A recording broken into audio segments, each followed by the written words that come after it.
আউযুবিল্লাহি মিনাশ শাইতানির রাজিম বিসমিল্লাহির রহমানির রহিম। সারা বাংলাদেশের সকল ম্যাথ সাধারণ শিক্ষার্থী, সচেতন নাগরিক সমাজ এবং আপামার জনতা সকলের প্রতি আন্তরিক শুভেচ্ছা ও সালাম। আসসালামু আলাইকুম।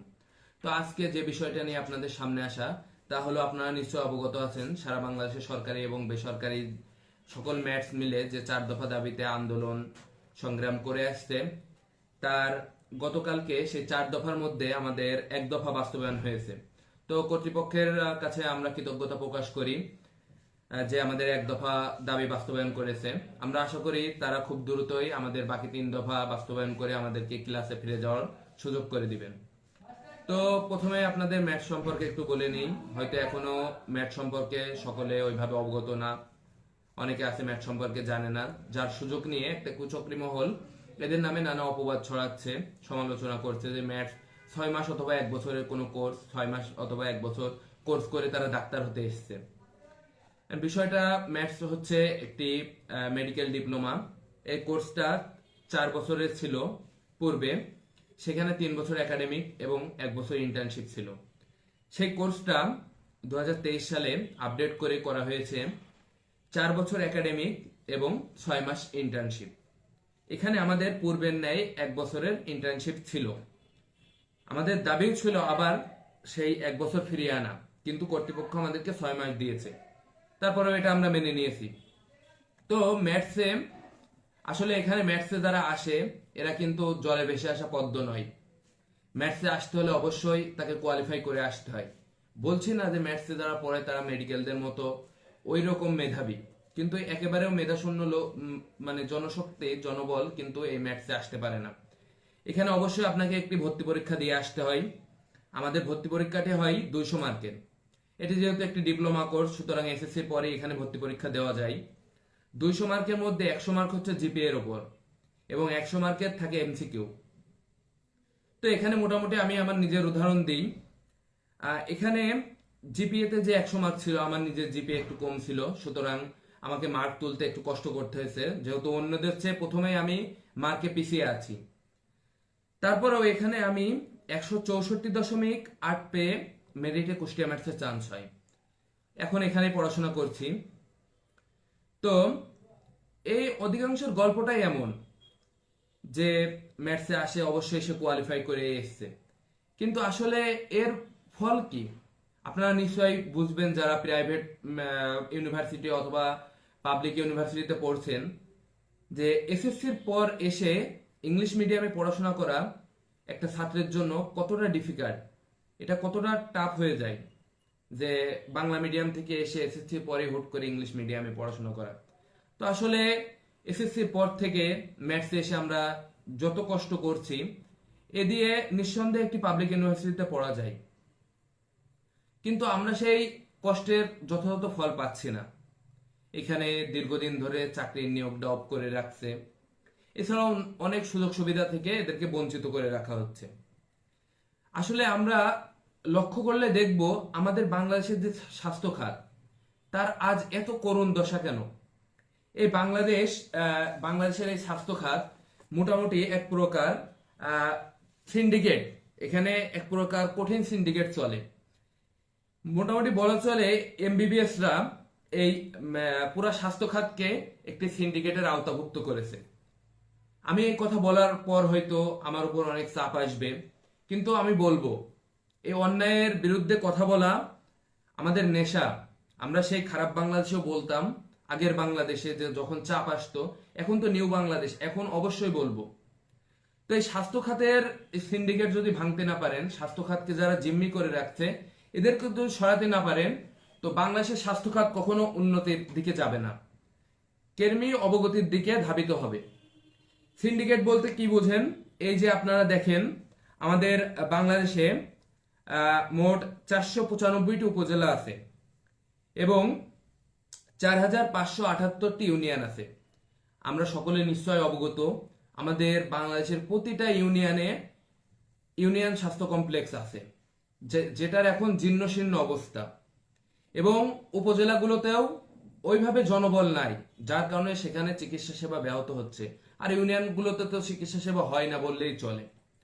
তো এই যে ম্যাথস যারা পড়ে, ম্যাথসদের হচ্ছে পোস্ট হচ্ছে উপজেলা এবং ইউনিয়নে। এদের পোস্টটা হচ্ছে SACMO, sub assistant community medical officer. তো এদের এই যে নিয়োগটা দীর্ঘদিন ধরে জিম্মি করে রাখা হয়েছে, যার কারণে এই ইউনিয়ন স্বাস্থ্য কমপ্লেক্সগুলো আজ জনবল শূন্য। আপনি একটা জিনিস লক্ষ্য করেন, আজ যদি এই ইউনিয়ন স্বাস্থ্য কমপ্লেক্স গুলোতে সেখানে যদি স্বাস্থ্যসেবা নিশ্চিত হতো, তাহলে কিন্তু এই উপজেলাগুলোতে এই পরিমাণ ভিড় হতো না, এই পরিমাণ মানুষের চাপাচাপে হতো না। আর উপজেলাগুলোতে যদি এই স্বাস্থ্যসেবা আমরা যথাযথভাবে নিশ্চিত করতে পারতাম, তাহলে জেলা সদর হসপিটাল যেগুলো আছে এগুলাতে কিন্তু ওইভাবে রোগীর চাপ আসতো না। কিন্তু আমরা চোখের সামনে দেখি এই সদর হসপিটাল গুলাতে ভালো মানুষ এসে রোগী হয়ে ফেরত যায়, এবং চোখের সামনে কত মানুষ সেই যথাযথ চিকিৎসা না পেয়ে মারা যায়।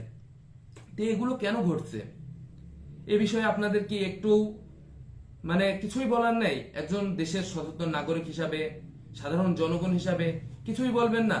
এই স্বাস্থ্য খাতে পুরো দায়িত্বটা কি এই যে মেডিকেল রিলেটেড যারা পড়াশোনা করে এদেরই? আর যদি স্বাস্থ্য খাত ভালো হতো, আপনি একটি সুন্দর সেবা পেতেন, আপনাকে সার্ভিসটা ভালো দিতে পারতাম, তাহলে এ ব্যাপারে আপনাদের কথা বলতে হবে। আমরা দেখতে পাচ্ছি যে স্বাস্থ্য খাতকে এই জিম্মি করে রাখা, আসলে তাদের মূল লক্ষ্য কি?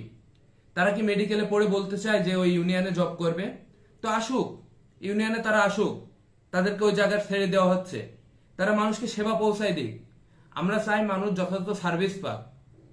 তারা ইউনিয়নেও জব করবে না, আবার এখানে সেই সেবাটাও দিতে দেবে না। আসলে তারা চায় কি? এই যে মানুষের দেশের পিছিয়ে পড়া মানুষজন আছে, তাদের যে অল্প আয়, সেই সব মানুষজনকে সদরে ডেকে এনে, শহরে ডেকে এনে তাদের সেই ঘামঝরা অর্থ চুষে নেওয়াই কি এদের মূল লক্ষ্য? তা না হলে ওই সেবাটা তারা দিচ্ছে না কেন? আজ ওই জায়গাগুলো যদি উন্নত হতো, তো এই টাকা চুষে নেওয়া পর্যন্ত আপনার হয়তো আশা লাগবে না, কিন্তু আপনাকে আসতে হচ্ছে।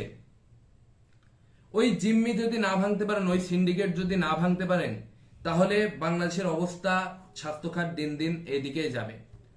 তো কি হয়েছে ব্যাপারটা, এই যে SACMO যারা আছে, এরা মানুষকে ওই প্রান্তিক পর্যায়ে সেবাটা পৌঁছে দিতে চাচ্ছে, কিন্তু এদেরকে আটকায় রাখা হচ্ছে। এই সামান্য এক দফা দাবি বাস্তবায়ন করেছে যে 4 বছর একাডেমিক শেষে 6 মাস ইন্টার্নির সুযোগ। এটা কি খুব বেশি অপরাধ? তারা যে শিখলো, তারা যে পড়লো, এত হার্ডওয়ার্ক করে পড়লো, তারা যদি সেটা হাতে কলমে প্র্যাকটিস না করতে পারে, তো আপনাকে কি সেবা পৌঁছায় দেবে? এটাতেও নাকি তাদের জ্বালা বেঁধে গেছে। তারা যে মেডিকেলে পড়ে বলে কি পুরা স্বাস্থ্য খাতের মাথা কিনে নিয়েছে তারা? এই আজকে আমি অ্যাপ্রন পরে ভিডিও করতাম না, অ্যাপ্রন পরে ভিডিও করছি। আপনারা সকলে জানেন যে মেডিকেল রিলেটেড যারা পড়াশোনা করে, অ্যাপ্রন হচ্ছে তাদের একটি ফর্মাল ড্রেস। তো এই অ্যাপ্রন নিয়েও জ্বালা। তারা তাদের দাবিগুলোর মধ্যে একটা দিছিল, দেখছিলাম যে MBBS এবং BDS ছাড়া কেউ অ্যাপ্রন পড়তে পারবে না।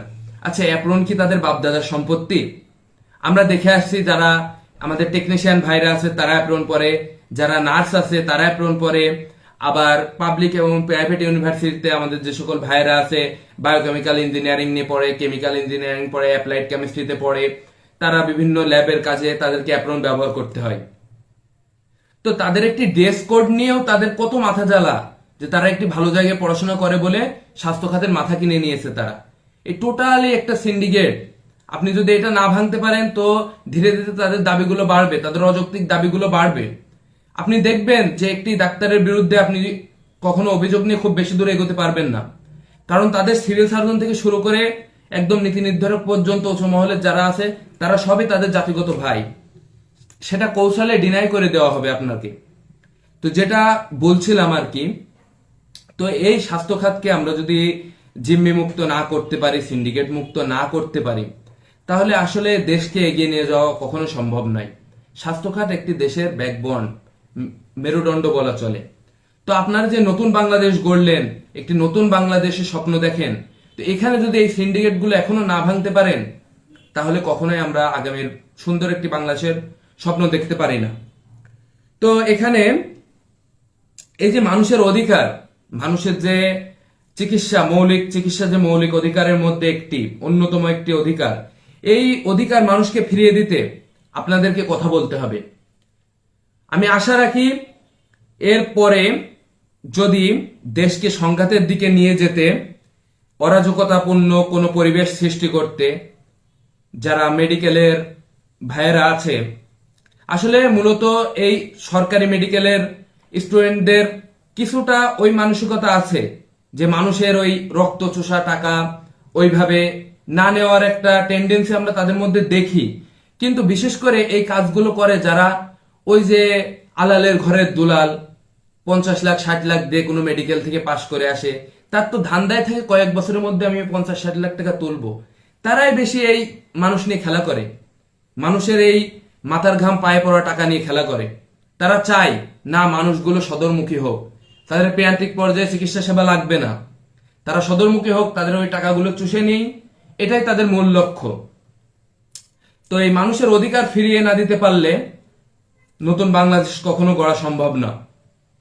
আমি আশা রাখি যদি ওই অযৌক্তিক কোনো দাবি নিয়ে আবারও তারা মাঠে নামে, তো এবার আর শুধু ম্যাথ শিক্ষার্থীরা, টেকনিশিয়ানরা শুধু মাঠে নামবে না, এবার প্রতিটা ইউনিয়ন থেকে, বাংলাদেশের প্রতিটা ইউনিয়ন যে 4578টি ইউনিয়ন আছে, প্রতিটা ইউনিয়ন থেকে আন্দোলন হবে। প্রতিটা ইউনিয়ন স্বাস্থ্য কমপ্লেক্স চালুর দাবিতে, সেখানে জনবল নিয়োগের দাবিতে প্রতিটা ইউনিয়ন থেকে আন্দোলন গড়ে তোলা হবে। কি পেয়েছে তারা? ছেলে খেলা পেয়েছে। আজ কতদিন ধরে ম্যাথস তালাবদ্ধ, আমাদের ক্লাস নাই, পরীক্ষা নাই, আমরা এখানে বসে আছি। আমাদের এই দাবি কতদিনে মানা হবে? কতদিন পর আমাদের সেই অধিকার আমরা ফিরে পাবো? এই নতুন বাংলাদেশে আমাদের কি ন্যায্য অধিকার, সেটা ফিরে পাওয়ার অধিকার আমাদের নাই? এটা আমাদের রাইটস, এটা আমাদের দিতে হবে। এর বিরুদ্ধে কোনো কুচক্রী মহল, কোনো ষড়যন্ত্রকারী যদি এসে কথা বলে, তাদেরকে কড়া হাতে জবাব দিতে হবে। একজন সাধারণ নাগরিক হিসাবে, সচেতন দেশের সচেতন নাগরিক হিসাবে আপনাদেরকে এর বিরুদ্ধে কথা বলতে হবে। এই বৈষম্য বিরোধী আন্দোলন যারা সংগঠিত করেছেন, যে সকল ভাইরা, আমি মনে করি প্রত্যেক ভাইকে এখানে কথা বলতে হবে। আপনি আসেন, দেখেন কারা সত্যের পথে আছে আর কারা মিথ্যার পথে আছে। তারা যে দাবিটা করছে, এমবিবিএস বিডিএস ছাড়া কেউ ডক্টর নয়, তাদের এই ডক্টর দাবির সাথে আমাদের এই ইন্টার্নশিপ দাবির কোনো সম্পৃক্ততা নাই।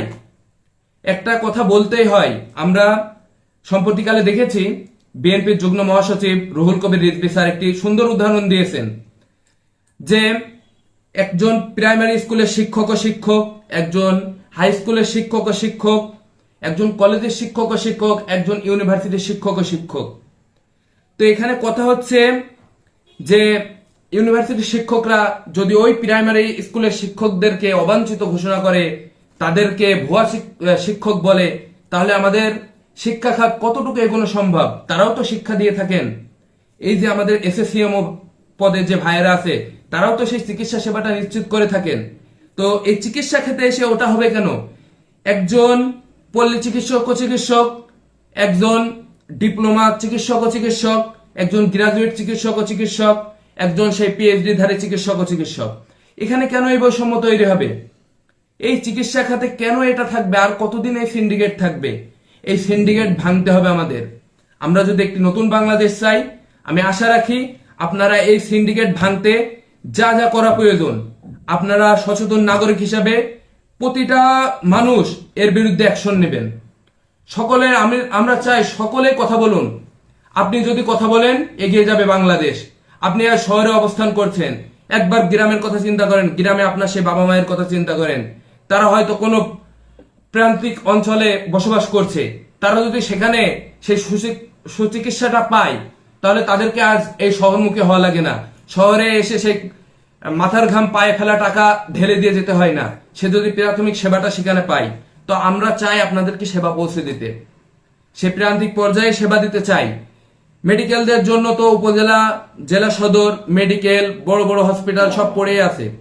আমরা তো চাকরি করতে চাচ্ছি সেই ইউনিয়ন স্বাস্থ্য কমপ্লেক্সে, মানুষের সাথে মিশে তাদের প্রান্তিক পর্যায়ে সেবাটা পৌঁছে দিতে। এখানে আপনাদের কিসের এত জ্বালা? আপনারা সাধারণ নাগরিক হিসাবে কেন এর বিরুদ্ধে কথা বলছেন না? মেডিকেলে পড়ে তো কি হয়েছে? হ্যাঁ, তারা ভালো জায়গায় পড়ে, তাই বলে কি সবকিছুর মাথা কিনে নিয়েছে? আমি আশা রাখি আপনারা কথা বলবেন, আপনাদের সবাইকে কথা বলতে হবে। আমি আবারও বলে রাখি, এবার যদি কোনো দেশকে সহিংসতা পর্যায়ে নিয়ে যাওয়ার জন্য কোনো কুচক্রী মহল উঠে পড়ে লাগে, তাহলে দেশের প্রতিটা নাগরিক এর বিরুদ্ধে কথা বলবে। বাংলাদেশের প্রতিটা ইউনিয়ন থেকে আশা রাখি এর বিরুদ্ধে আন্দোলন হবে, সংগ্রাম হবে। তো আজকে আর কথা বাড়াবো না, আগামীতে এ ব্যাপারে অনেক কথা হবে আপনাদের সাথে।